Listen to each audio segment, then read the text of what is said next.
I've really been looking forward to this interview with you. And to introduce you, you're a global organizational development consultant, and you're also a relationship systems coach. And you work with global teams and senior teams in terms of creating healthier relationships with self and with others. And at the end of the day, this really leads to optimal results for the business.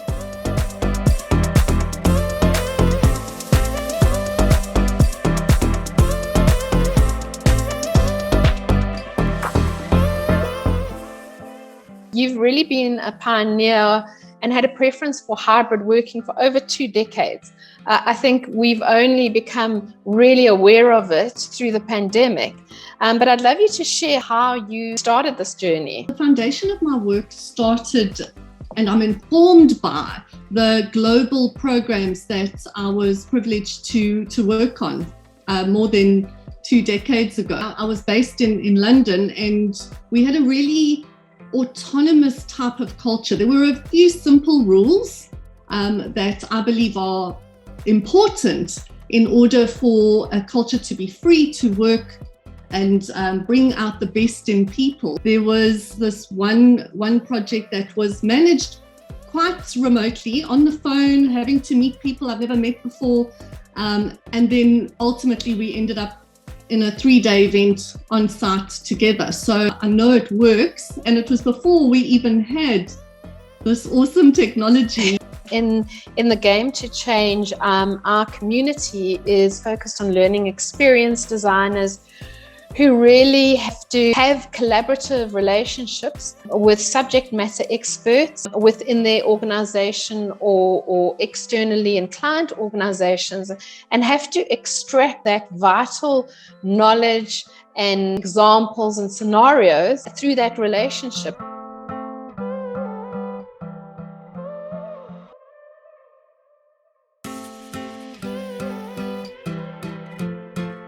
So it's really about getting to know people, so connecting with people, and also making the most effective use of time. It's not only, as a learning designer, meeting with the subject matter expert per se, it's also bringing in people who might be on the receiving end of the learning delivery. It's awesome to be able to have one-on-ones, and I think it's important just to connect and build rapport. Now we've got video technology, so you can actually see people and really understand a little bit about who they are. And you can do that very quickly. You don't need to spend huge amounts of time, but you do need to be present and curious about who it is you are connecting with. It's so important to bring people together. And to actually tap into the collective wisdom that happens when you've got more people, and it brings a different dynamic. Something that I like to refer to as the power of 3. It was for the first time in BT's history, was their product managers, product designers, and developers in the same space. And never before that actually happened. The interesting thing there, it was really bringing people together that hadn't really worked together or collaborated on anything. And the challenge was to really get people to buy into the idea. So the first thing I did was get everyone on the phone and say, how do we pin down the milestone that we're after? And some people even laughed. They said, you want to do what? By when? And I must say the relationship solidified more when we got to meet on site and in the same physical space. And I've had to challenge my own biases around having this preference for this way of working, because it is great to be in the same physical space. So for learning designers wanting to extract subject matter expertise and information out of people, it's helpful to first connect, get to know where are your connection points, but also bring in the third element of who are we designing for, and how can we bring that wisdom into the room and make it a co-creative conversation and effort. Excellent. I mean, that's such interesting points around the power of three. How do you make it a collaborative and co-creating? So it's not just you having this one-way transactional interaction. This person is actually part of creating something.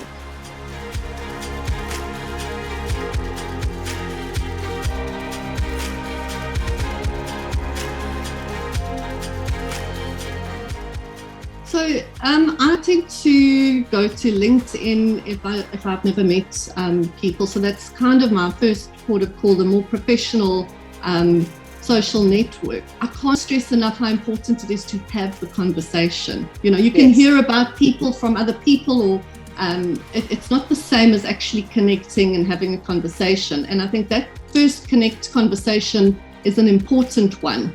And I tend to start asking people about their preferences in that initial conversation. I'm very much into boundaries, but it's not so much around boundaries. It's around what are people's preferences? What do you value? Yes. If I send you an email, will you read it, or would you prefer WhatsApp, for example? What does it look like for you so that I can manage how I work with you?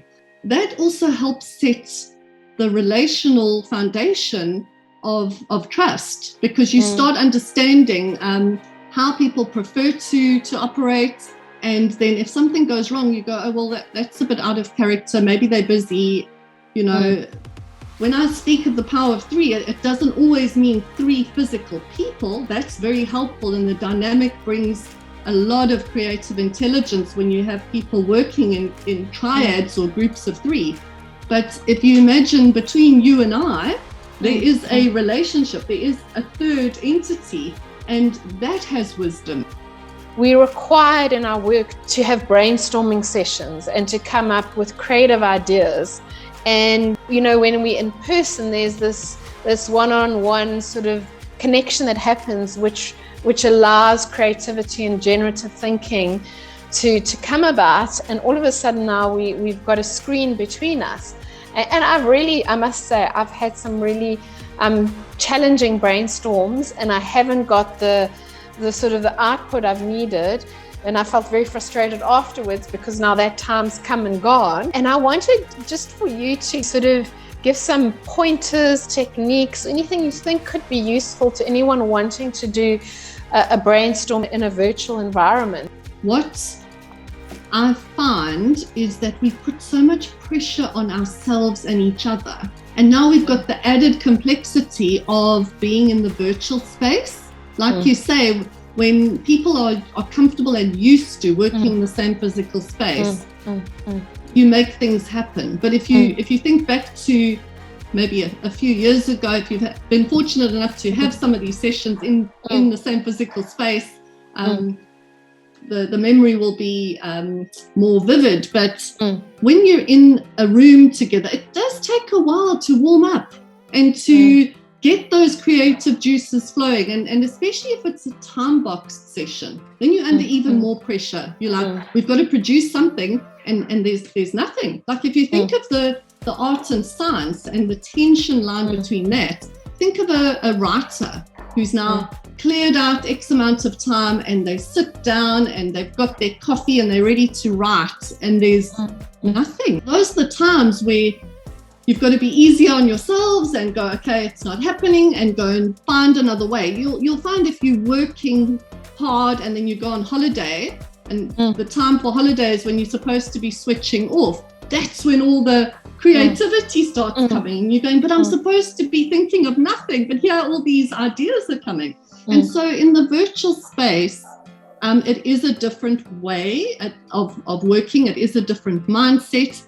And you've got to deal with the added complexity of people who aren't used to this way of working. There are some tools that can assist. So Miro, Mural, other kind of virtual boards that people can start working with and using sticky notes as if you were in the same physical space. But again, if people aren't comfortable creating those stickies and understanding exactly how to place things on the board and the whole process of facilitating that, then that can be a bit of an initial barrier, but nothing's impossible. So you can overcome those challenges by having maybe some technical sessions, play, to really release those creative juices. It's important to get people feeling comfortable, get the technical process out the way, have some of those sessions up front, and then use the tools available to you. I also like the notion of online in a virtual space and then bringing in the asynchronous elements. Being able to tap into your creativity according to your own preference and according to your own circadian rhythms is something that keeps that brainstorming virtual space alive. Some people are morning larks. I am personally a night owl, and so I have a bit of an afternoon slump. Early mornings not great for me creatively. I like mid-morning. Afternoon, I get a bit tired, and then the evening, wow, it all kind of comes alive.